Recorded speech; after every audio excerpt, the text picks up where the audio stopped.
were installed in basically the same manner as you'll do it for the final assembly.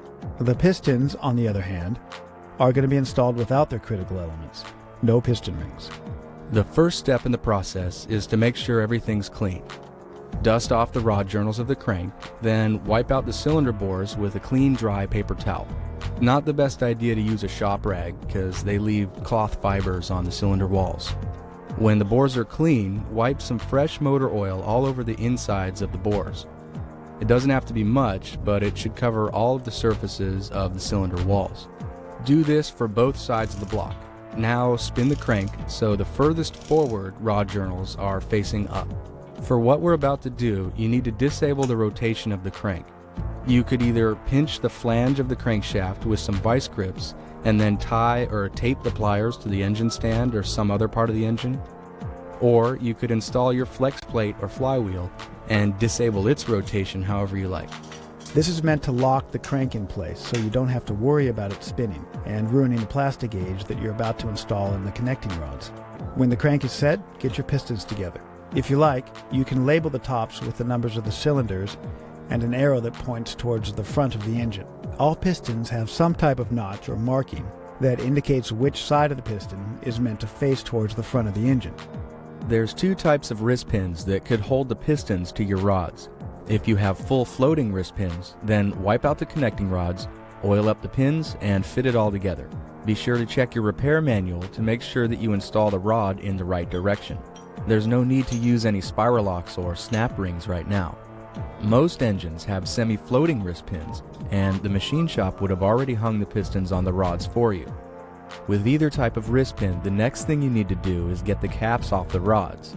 If they were machined, they'll be torqued in place. Hold the rods steady in a vise or something like that, and loosen the nuts. The caps are usually stuck in place, so you'll need to hammer them off. Only do this with a brass or plastic face hammer. With the caps off the rods, you can install your new rod bearings. Before you try and fit them in, verify the part numbers to be sure that they match the sizes on your crankshaft. This crank was cut 10/1000ths undersize on the rod journals. Cleveite bearings have a -10 in the part number that tells us that these bearings are 10/1000ths oversized. This set should match our crank just fine, but we need to check and make sure. The best thing to do is stick the plastic gauge in place with a little touch of petroleum jelly. Put it in both the number 1 and 2 rods, and then install your protector boots. We like to use 6-inch long pieces of fuel hose because it makes it a lot easier to line up the rod bearing to the journal of the crank. Don't let go of the piston right now. It'll fall right out with no rings that'll hold it in place. Keep a hand on the rod and have your cap and bolts nearby so that your other hand can install the cap. In most cases, the tangs in the rod and the cap need to be on the same side as each other. When you have at least one bolt threaded on, you can let go and cinch up the bolts hand tight. With the crank in this position, you can also put in the number 2 piston with plastic gauge on the bearing. Again, don't let go of the rod until the cap is on snug and there's at least one bolt tightened. Now 2 rods are in place, the crank is locked, and you have access to all 4 rod bolts. Right here, you need to know your rod bolt torque spec. This motor requires 45 foot-pounds on the rods. First, we set the wrench to 15 and did all 4 of the bolts. Then we did them at 30 and finished them off at 45. Then immediately after, loosened all 4 of the bolts. The most important thing is to pay attention when you're torquing and removing, and not to rotate the crank at all. Sometimes the caps can be worked off by hand. Usually, you have to hit the bolts to break the caps loose. This is the reason that we put the plastic gauge in the rod body and not in the cap. Just like before, keep a hand on the piston or the rod, because when the piston breaks loose, the piston wants to fall right out with no rings to hold it in the bore. Install your protector boots, and out it comes to be checked. This one checked in okay at 1.5 thousandths of clearance.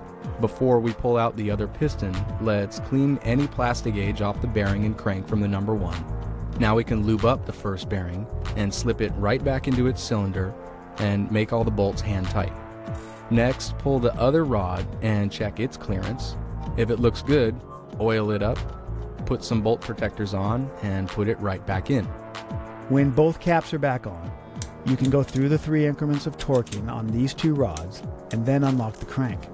Right after you're done checking the clearances on each rod journal, you'll want to rotate the crank at least twice slowly. This will mean the camshaft will have gone around 1 full turn. You want to look at the camshaft lobes as they rotate to make sure that none of the piston skirts will interfere with the cam lobes. You're also checking to make sure that the heads of the rod bolts aren't coming in contact with the block or a piston skirt or a cam lobe. When everything checks out okay, rotate the crankshaft so that the next set of rod journals are facing up. Lock the crank again and continue with the rest of the pistons. When all the pistons are installed and rotating smooth as silk, we can make the last few checks for the short block. Next thing up would be the oil pump.